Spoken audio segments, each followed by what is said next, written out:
Fourth marriage? Hi guys, welcome back to my YouTube channel. So I will be reviewing Married at First Sight, season 19, episode 3. So let's jump right in. So the episode opens up with Rhonda and Pat. We see that, they're kind of smiling, looking happy. And we already know what happened last night, guys. Based on the way the last episode ended with them jumping in the pool together and how high the attraction was between them, we can already guess what happened. We see Rhonda, talking to producers, and the producers ask her what happened last night. Rhonda doesn't want to come out and outright say what happened, but we can all guess what happened. So she just says that it was a beautiful night that they shared. Okay, then we go to Brittany and Will. Brittany says that she didn't sleep very well last night and that she was tossing and turning. And I'm thinking, did she have sheets on her bed? Because I know she likes to sleep without sheets on. I'm not sure why she didn't sleep very well. It could just be like sleeping in a new bed. You're not used to it. We see them get room service. And Brittany is saying that she doesn't eat pork and that she doesn't like ketchup. And Will is kind of calling her weird, that she kind of has these things that she's particular about.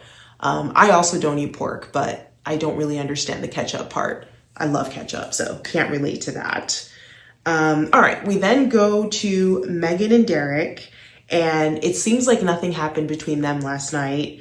Megan tells Derek that he had a nightmare, and it seems like Megan is saying that in the middle of the night, he kind of like sat upright. And Derek says that him and his dad both have this going on, which is so interesting. Like, I didn't know that night terrors was genetic or like something that could be passed down. I think that's so interesting. But yeah, I'm not gonna lie. If my partner was sitting up in the middle of the night, I would probably run out the bedroom. But that's just me. I'd be scared. So, okay. Then we go to Jalen and Josh. We find out that nothing really happened between them yet. And Josh is saying that, they're taking their time. Today is the day of her mom's wedding, which is still crazy to me to think that we have like a mother and daughter getting married at first sight this season. And then we see Josh say that he wants to talk to Jalen about something. And Josh mentions that he would like Jalen to sign a postnup. And he says that him and his business partner are both kind of wanting this. And it seems like his business partner is also married and has made his wife sign a postnup. So he's saying that he would like Jalen to do the same. Jalen had a pretty good reaction to this. She kind of explained that she has her own things going on and that she in no way just like wants to be like a stay-at-home mom, so that she doesn't mind signing this postnup and that this is something that they can discuss like further in the future. So Josh was obviously happy to hear this. And, at the end of the day, he has to protect what he's built. I know that he built his roofing company from the ground up. So I think it makes sense for him to bring this up. So then we go to Belinda and Chad. So this is Jalen's mom, Belinda, and they have matched her with Chad. So Chad is 54 years old, and we see him saying that he thinks that, or people meet him and they think that he's an a-hole, but that he just likes to have a good time.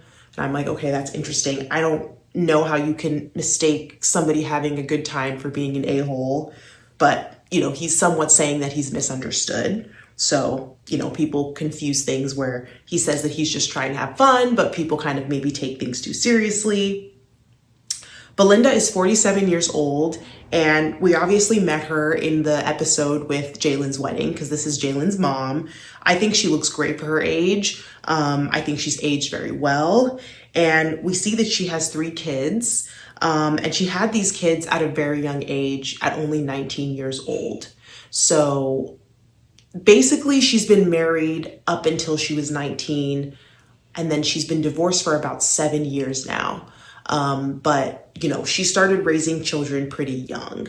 So for that long period of her life, she was just kind of married. We see her say that the marriage ended due to some infidelity from Jalen's dad. So since then, she's now been single for 7 years. We find out that this is Chad's 4th marriage and that he's ex-military. To me, those are 2 red flags. I don't really know where the experts found Chad. He does seem like a nice man, but 4th marriage, and ex-military, I'm like, what's going on there, right? I'm sure they could have found people that were maybe looking for a second marriage. Fourth marriage? Like, I personally, if I was Belinda, I wouldn't have loved to hear that they paired me with someone who's basically going for their fourth marriage. I don't understand this. I mean, I'm going to have faith. Hopefully this fourth time will be it for Chad, but I just feel like once people get married more than like 2-3 times, I start to think they're probably the issue. That's just me. Like, I think there's something going on with Chad there. And then we see Chad say that he's always trying to save others. And we see that he's been single now for 3 years. Yeah. And I don't really know if Belinda will be attracted to Chad. I'm not really sure. Yeah, that's the only thing I'll say. Like, not that Chad is unattractive, but I'm not sure how like Belinda will feel about Chad. Okay, so now it's wedding day. We see Chad's daughter and she says, you know, this could be the wedding that works out for her father. I hope so, because this is his fourth one. So we hope that this will be the last one for Chad, right?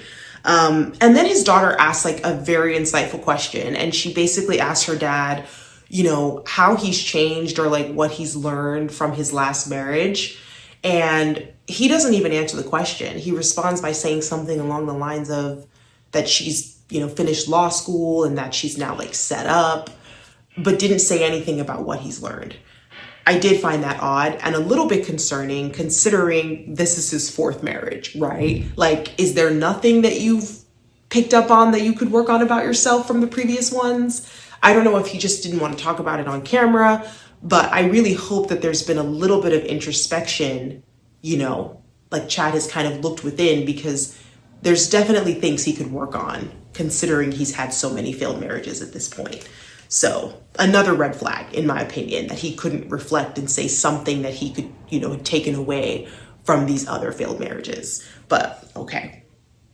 All right, we then see Jalen and Josh, and Jalen is basically giving her mom some advice because she's obviously done this before, and just says that focus on like the groom, try and like not to be too nervous and just focus on the moment, basically. Okay, so we see Chad and he walks down to the altar, and Jalen and Josh are in the audience, you know, and Jalen comments and says that he's cute, you know, and that he looks handsome. So yeah, we then see Belinda walk down the aisle. She looked beautiful. I loved her dress and the way it was kind of like off shoulder. I love the lace. I thought it was very flattering on her. Yeah, and I couldn't quite tell how they felt about each other when they got to the altar. Like when Belinda and Chad saw each other for the first time, I was like, you know, what's going on here? Belinda then does say that she thinks that he's handsome. So I was like, okay, she's into this guy. That's good, you know? They say their vows and have their kiss. So after the ceremony, we see Belinda talking to Chad, and, you know, she tells him that her daughter also got married at first sight, you know, and Chad is like saying, oh, I hope she likes me, you know. And then we see them take their wedding photos. And this is interesting because I don't think they showed this with the other couples that have been married so far.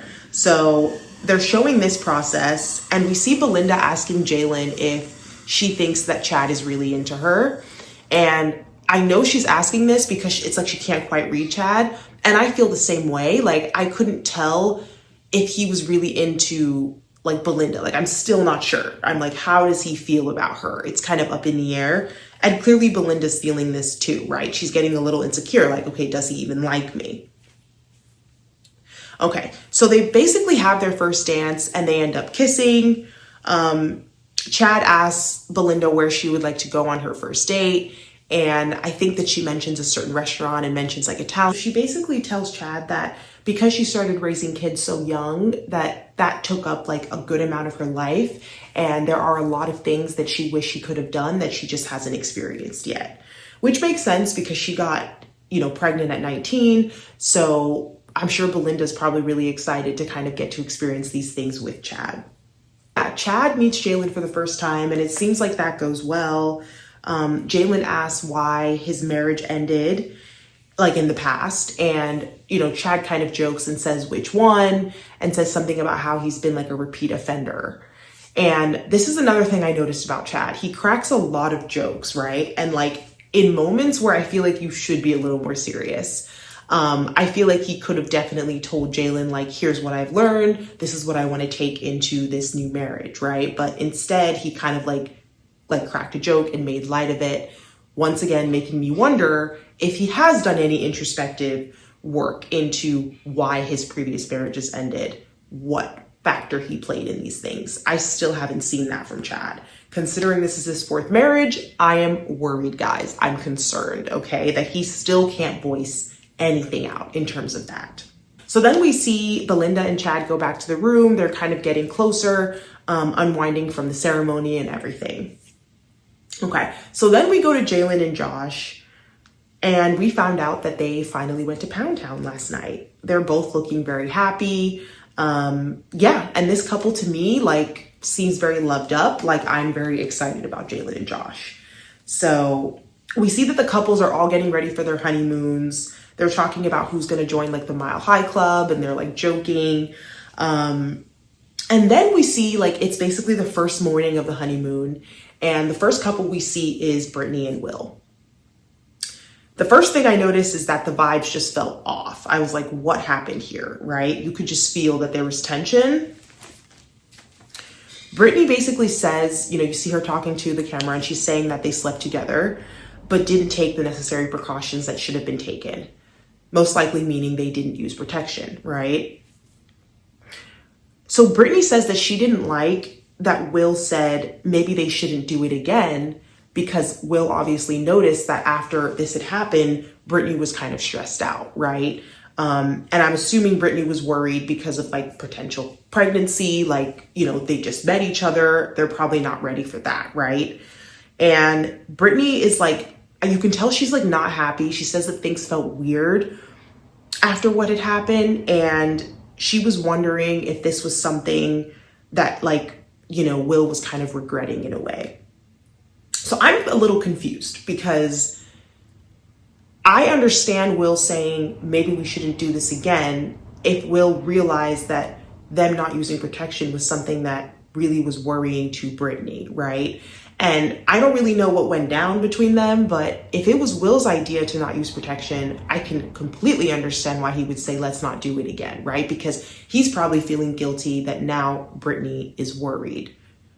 But it seems like Brittany isn't taking it that way. Brittany is almost taking it like she feels like he's somehow kind of backed away from her, or like retreated, and he's pulling away in some sense. And yeah, so she's seeing it like that, like he's pulling away and he's regretful as to what they did that night. I'm confused. Like, I don't really understand. I feel like they're like missing each other with communication in some sense. Like Brittany's feeling one way, Will's feeling a different way, and they're just not really connecting. It's very strange. And then Brittany mentions that basically in a past relationship, she had a situation where she did get very close to a guy and he did pull away, right? Like in a way kind of broke her heart. And I'm thinking she's possibly trying to project that onto Will, or I think she is projecting it onto Will, maybe not realizing she's doing it, but I think she's somehow seeing Will as like this past partner that she had. And I don't really think that's fair to Will. I think that Brittany probably needs to really just kind of relax and, you know, really trust that Will isn't going to do that to her, right? Because I feel like she's comparing him to a past partner, and it's making her like spiral in her mind. So yeah, I'm not really sure what's going on with this couple. But I think Brittany's overthinking everything at this point. So we shall see. And that is basically how episode 3 ends. Yeah, so please like, comment, and subscribe. Thank you guys for watching. Thanks, guys. Bye.